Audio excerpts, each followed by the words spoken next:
muita alegria em poder mostrar para vocês um número chamado Cardiographic, ou a carta que sobe na prancheta, ou algo parecido. Esse número consagrou muitos mágicos, inclusive David Copperfield, que foi aí praticamente o pioneiro em mostrar esse número, né? Então, rapidamente, eu quero mostrar para vocês o que vocês recebem. Nesse kit você vai receber a prancheta, ok?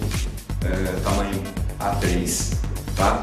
Você também recebe as canetas que você precisa para executar, para preparar esse número. Você recebe um refil aqui com praticamente 100 folhas para poder executar, tá? Para poder trabalhar à vontade aí.